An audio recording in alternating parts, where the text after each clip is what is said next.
Hello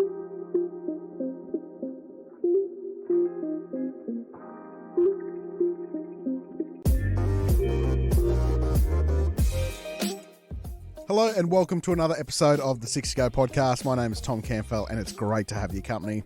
As we look ahead to today's guest, you know how this goes. We'll cover 6 topics related to the game or even their own career. And my guest today is none other than Queensland assistant coach Josh Hannay. We'll look at the lead up in Origin 1 and then we'll break down the game as well and look ahead to Game 2. Can't wait to do this. I've been looking forward to it ever since Game 1 finished. It was a fantastic win by Queensland. Hopefully they can get the job done in Game 2 as well. Hope you enjoy the 6 to Go podcast. Here's Josh Hannay. It's the 6 to Go podcast and I'm joined today by assistant coach of Queensland and Cronulla, Josh Hannay. Josh, how are you, mate? Congratulations. Yeah, thanks for having me on. Yeah, very well. Obviously, tremendous win on Wednesday night. I guess not only the win though, but I guess the manner in which the guys went about it and were able to win that game. So, yeah, it's been a couple of days now since, and still a little bit weary from the night itself, but really proud to have come away with the win and have been part of it. I've got no doubt, and I've got 6 topics to cover with you, and I'd like to start off with the selection process. There was a lot of talk about the lead up to the game, and I want to particularly talk about the Cowboys players. Now, Val's a little bit of an exception to this because he's a proven commodity, and to be fair, centre over the past couple of years is probably our weakest position. But Tuolangi and Cotter are the two that I want to focus on. What led you to sticking true to those guys, considering the Cowboys haven't been particularly good as in recent times? Yeah, I think I'll touch on Ruben first. I think he's a guy that it's therefore to see what you get from Ruben. He's not a guy who has these huge fluctuations in form, if you like. He's a guy that has a really defined sort of way of how he plays the game, and it's that style of play that I guess endears him to so many people, and certainly endears him to us as Queensland selectors and coaches. So even though things haven't been going great at club level, we always look at a player like Ruben and know that his effort is always there, and he has traits in his game that a lot of people don't see that we value very highly. So those traits, when we look at Ruben's play over the course of this year, those traits are well and truly there, and we were confident when we selected Ruben that he would be able to come in and play the way we know he plays and approach the game the way we know he approaches it. And with Murray, I think he's probably one that was less obvious because he's, again, when you're an outside back in a team that's struggling to score points, you can tend to not be getting the opportunities that give you the opportunity to shine, so to speak. So again, with Murray though, what we certainly liked is he's a big body. We knew in Origin having wingers that can cart the ball out of the backfield and do that real grunt work for you early in sets is really pivotal. So we knew that while he wasn't getting necessarily the highlight opportunities there at the Cowboys at the moment, his ability to get a team going forward out of the backfield remains. So that was a real plus for Murray, and we like a lot of the things that he does away from the ball. He's a good young man, and we felt like he got a little taste last year. And there was other people in contention. It wasn't a really obvious selection, if you want to put it that way. But certainly at the end of the day, we're happy we selected Murray, and I think he went out there and vindicated his selection. The hammer was picked at left centre to go against Tommy. How much of seeing that he's actually done it before in Origin against Tom influenced the decision to pick the hammer there? To be honest, not a great deal. That was a couple of years ago, and Hammer hasn't played much, if any, centre since then. So I think the decision to put him on the left was a couple of things went into it. He's got a close relationship with Murray Tuolangi. They're very good friends, and when you're talking about edge defence and combinations and connections, that's so important to good edge defence and to good edge attack is an actual understanding of the people around you. So we like that combination of those two together, and it also suits Hamaso's left-hand carry. I don't know if it's obvious to viewers or those that follow the game or not, but there's not a lot of left-hand carriers in the game, particularly out wide. A lot of players, their preference is to carry the football in their right hand, and it's quite awkward when they try and transfer the football to the left hand. So from a technical point of view, yeah, we just like the fact that he's a dominant left-hand carry, and you look at the try he scored to put us in front. If he's trying to carry that in the right hand, he doesn't make that line break. His ability to put the football in his left arm comfortably and have a really strong right arm fend allowed him to score that try. So it worked out really well. And finally, just on selections, Tom Gilbert is probably the person who's in most doubt for Game 2 and possibly even Game 3.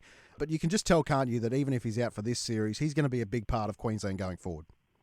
Oh yeah, we love Tom, and he embodies everything that is great about Queensland and Queensland players that have come before him.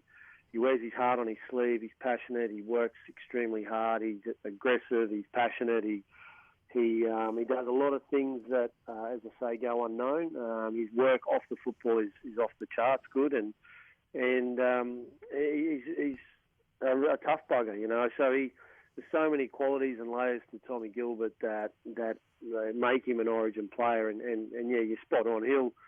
It's really unfortunate the injury he suffered, and when he gets back, I'm not sure what the time frame is, but he's got a long future in the maroon jersey in front of him.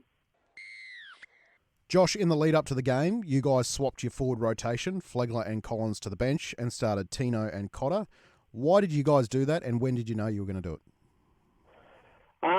Yeah, I think when you look at our forward pack, and when we sat down and looked at our pack, we could have went with a number of combinations to start the game and been really comfortable with it. We feel like our young forward pack, there's so much sort of versatility and so many strengths to their games where they complement each other. They're all on a similar trajectory in terms of age and experience and even their athletic profile. They're really young, athletic, young bigs. So we just, as I said, we could have went 3 or 4 or 5 different ways, but in the end we settled on the one that we went with, and we just felt like it was the right balance for us to start the game with size, work rate, and punch, and leg speed. And it wasn't a really, it didn't stick out like dogs, what, so to speak. But it was the one that at the end we all sort of looked at and went, we think those guys can start the game. We'd like the way we'd like to start and set the platform for those other guys to come on and follow. Just on the bench rotation, New South Wales has been criticised a lot for their bench rotation and how it happened during the game. How much effort do you guys put into that as coaches on plans going forward? And I know Queensland had a lot of injuries, so it was sort of thrown out the window. But as far as your rotation plan, how much effort do you put into that? Yeah, we put a stack of time into it, to be really honest, because I feel like as a coach, there's so many things you can say that are important to you doing your job well, and I think one of the things that probably doesn't get valued enough maybe to the outside world is how you handle your rotations during the game. How you knowing when a middle forward is tired to get him off a set earlier rather than a set late, having contingencies in place for if chaos ensues, and it often does in Origin. So your ability as a coach, I think, to get your interchanges right and handle all situations that arise is really important.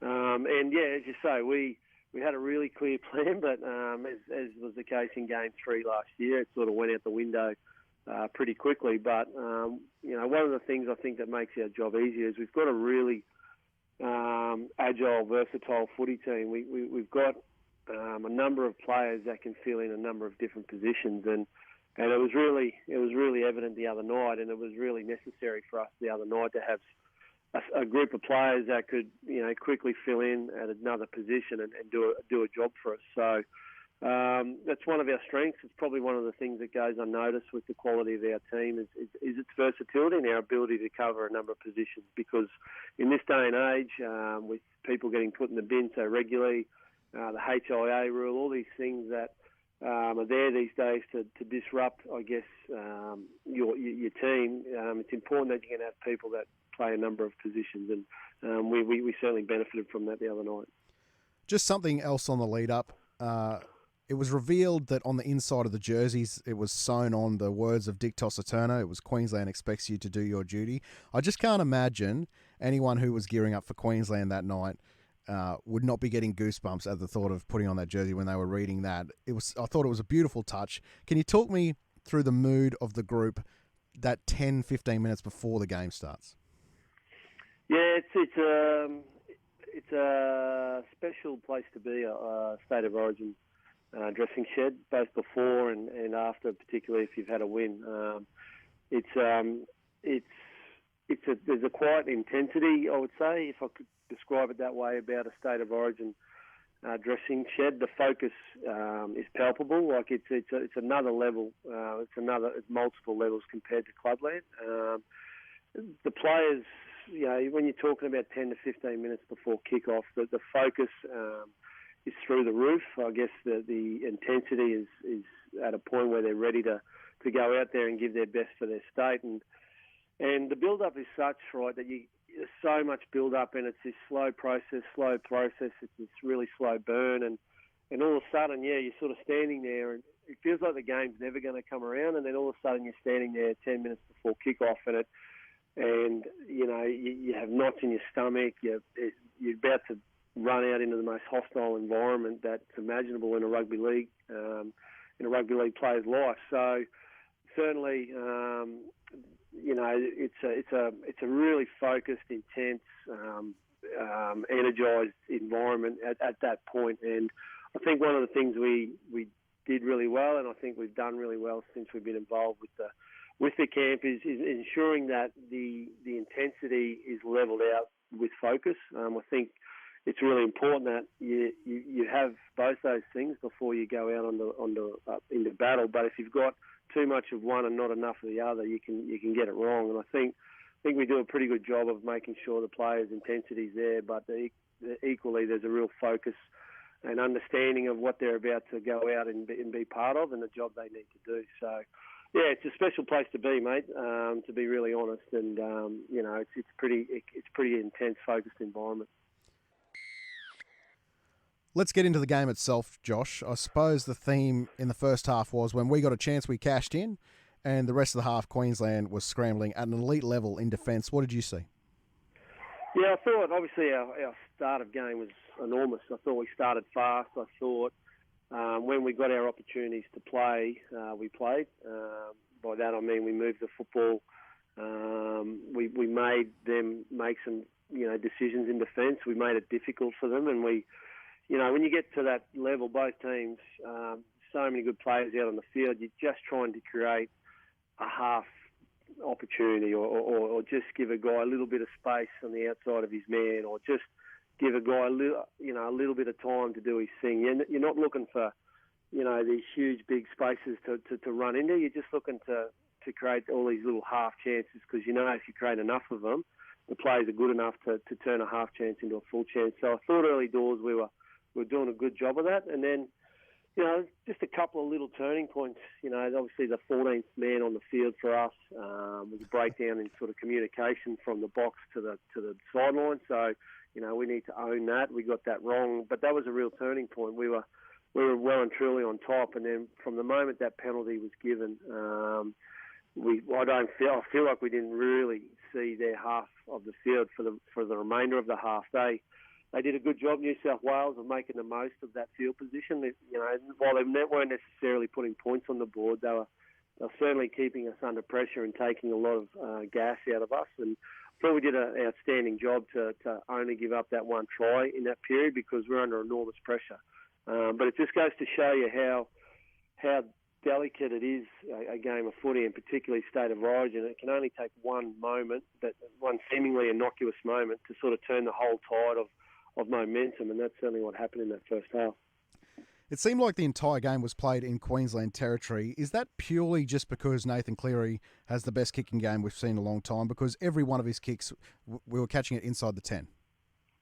Yeah, I think There's a few factors. I think, again, credit to our opposition. I thought on the night their line speed and so our defensive intent was about as good as probably they would have wanted it to be. They were physical. They were effective on the ground in terms of slowing down our play the ball.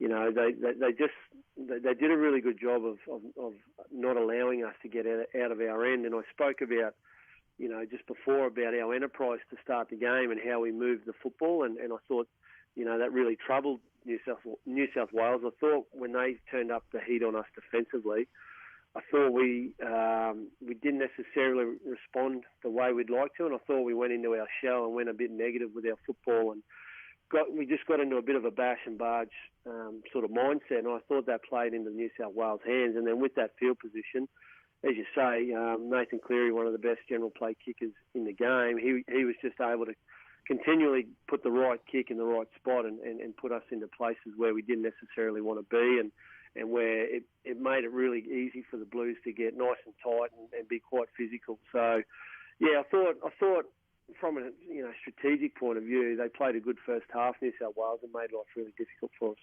When you say we went into our shell a little bit there, Billy talked in the post-game about the fact that he thought Queensland played dumb at stages. Do you think that that's what he was talking about there? Yeah, I think, without trying to, I guess, guess sure. what Bill meant by that, my own personal opinion, and I would think we're fairly aligned in the way we think. Yeah, I think he'd be, I believe, talking about just some of our discipline. There was a little bit of a lack of high-level discipline from us.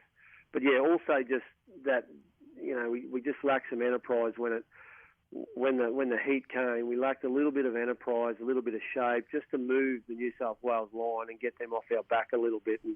And sometimes that's all it can take is just a couple of passes, move their line, get a quick play the ball, and then you can sort of flood the middle of the field and play fast over the ad line. But sometimes, you got to be willing to take a calculated risk by moving the football a little bit to get the opposition off your back. And I thought we probably didn't take enough risks with our footy when they turned the heat up on us. Yeah.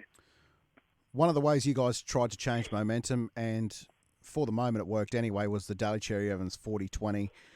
I think when it's all said and done, Josh, Daly will go down as one of the most underrated Origin players that's been, purely because of the team that he was after, right? So he comes after Cronk and Lockyer and Thurston. Can you talk to me about Daly's role in the team over the past few years and the leader that he is? Yeah, I've only had a little bit to do with Daly over the last year and a bit. And there's a lot of opinions out there, I do believe, about Daly.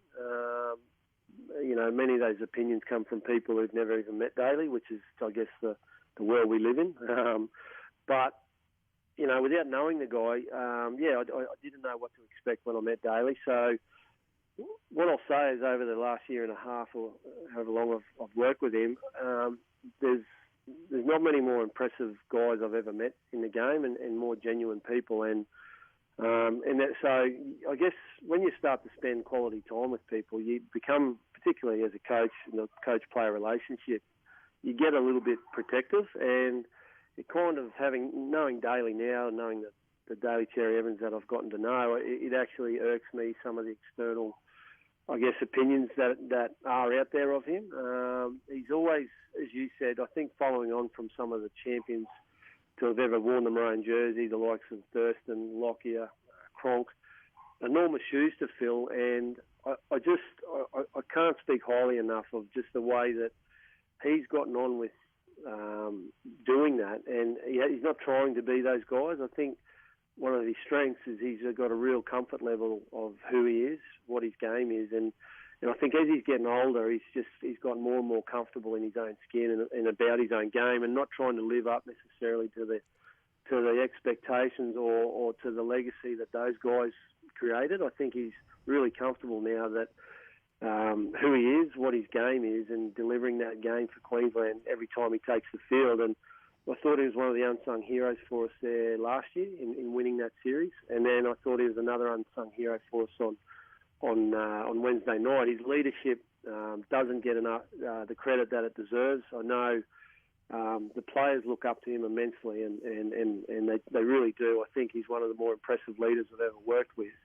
And I think when the players get into camp, they know they're being led by one of the very best leaders to have ever played our game and to have ever worn the maroon jersey. So as coaches, it's a real benefit and a real it gives you peace of mind when you know you've got an on-field leader that's A, respected by those that play with him, but B, a guy that's going to stay cool in the heat of the battle. And yeah, I love Daly. It's been a pleasure to get to know him better and better and better over time. And he's still got a few chapters left to his origin story yet, but it's he's been a wonderful player for us, and to have played 20 games for Queensland now is no mean feat. At half-time, Josh, what were you thinking? Yeah, I think one thing, that's 4 games in a row I've been involved with now, and apart from the shellacking we copped over in Perth, I was only reflecting on this the other day. Game 1 in Sydney last year, we tackled Isaiah Yeo under the post to save the game on the bell. Game 3, we run the length to win the game in the final minute, and then the other night we turn it around with 10 minutes to go against all odds. So one thing I'm fast learning about State of Origin is it's not a walk in the park. And at half time, we had a slender lead, but I was concerned that the juice that I was worried about how much juice had been taken out of us given all the goal line D we had to do. That was in the back of my mind. I was, I wasn't really sure, to be quite frank, which way the game was going to go, because you could see the Blues had turned up to play, and we'd certainly been under immense pressure. The thing that always gives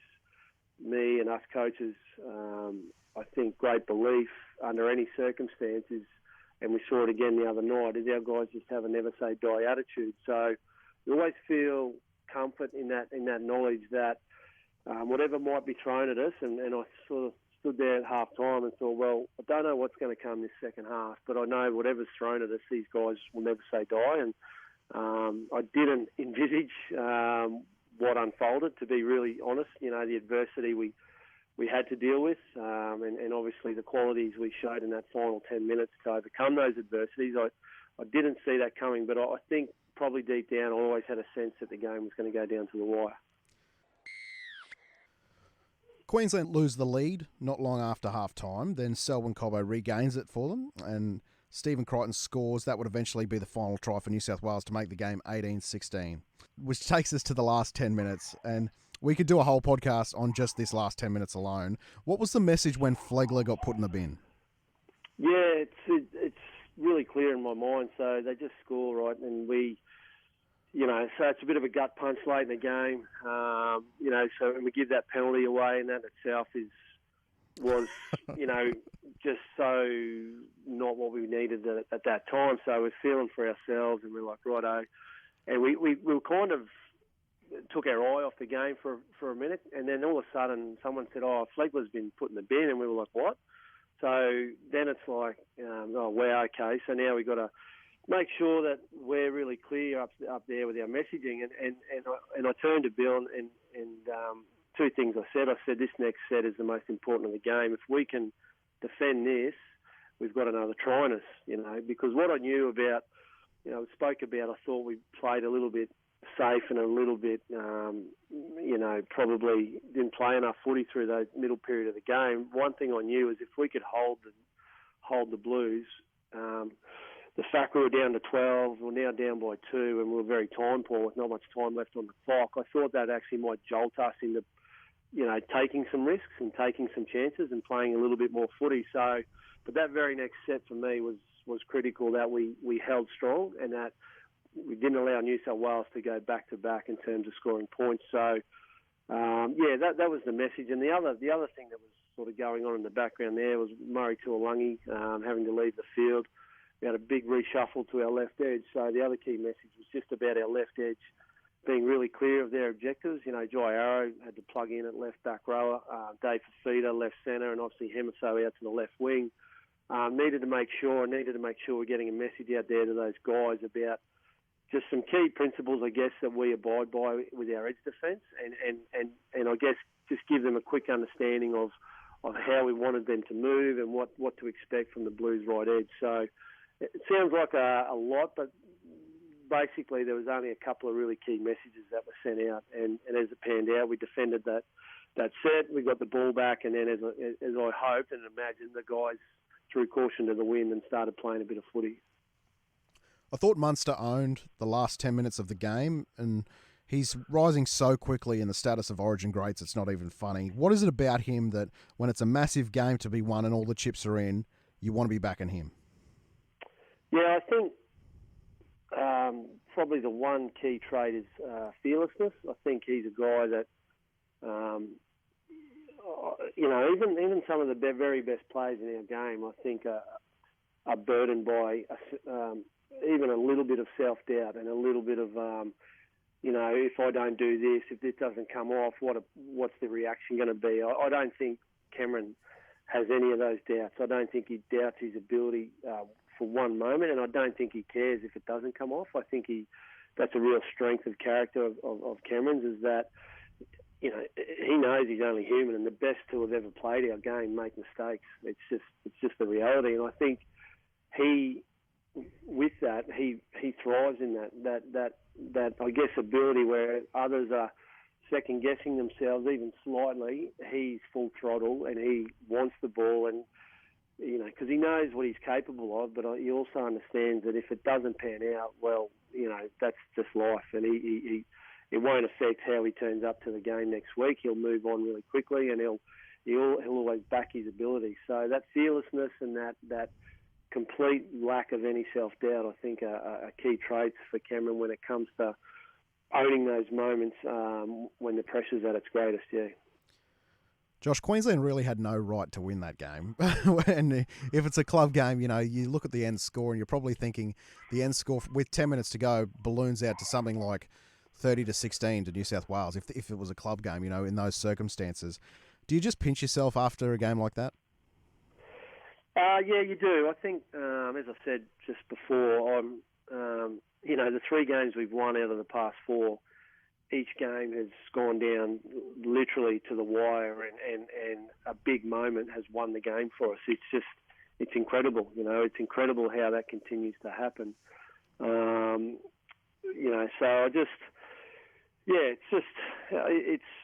it's just the Queensland, I guess, spirit that overcomes such adversity, and it's spoken about, and people can think it's mythology and all those types of things, but I think the players continue to show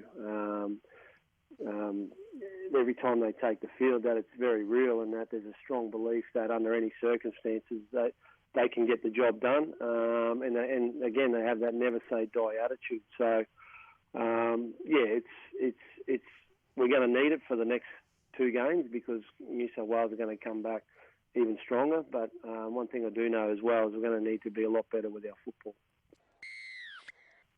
I just want to touch on the coaching side of things. It seemed as if Billy this week really grabbed Reece Walsh and tucked him under his wing.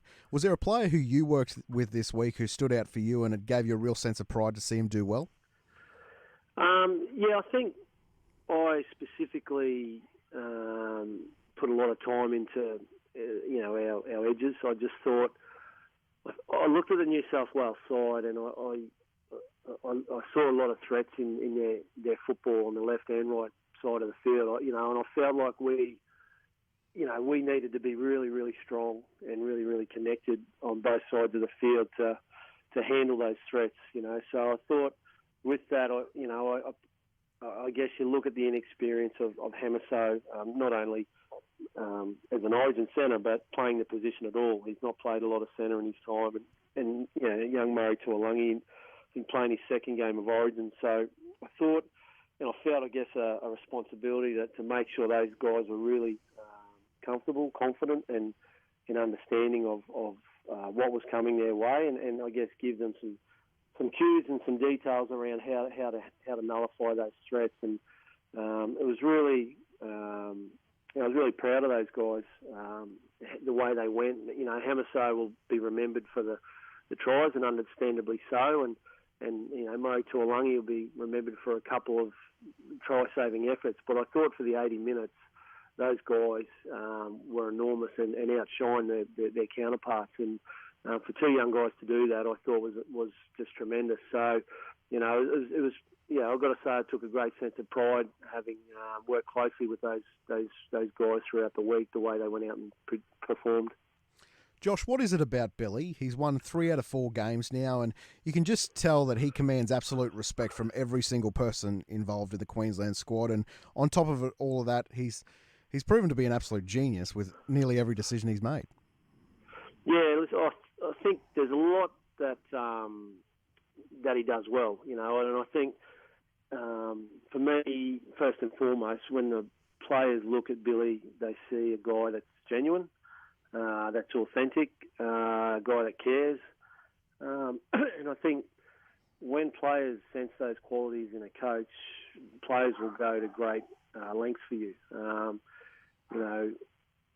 It's when, I guess, players get a sense that a coach might not really deep down care about you as such, or is just telling you what you want to hear and things like that. If players get a sense of that from their coach, then that's where you can get a lack of performance. But I think the players look at Bill and they see a guy that, as I say, genuine, authentic, and he cares. And then you add to that the layers, like the fact he's been there and done it. Like when he talks from a position of having done it, not a position of thinking this might work. He's been there in the furnace, and he's achieved at the highest level under the most extreme pressures over and over and over again. So I think as a player, there's a sense of confidence that you get when Bill's standing in front of the group and he's talking. You go, well, this guy's he's been right there on the coalface and done it. So there's all these little you push the technical and tactical sides of it to the side.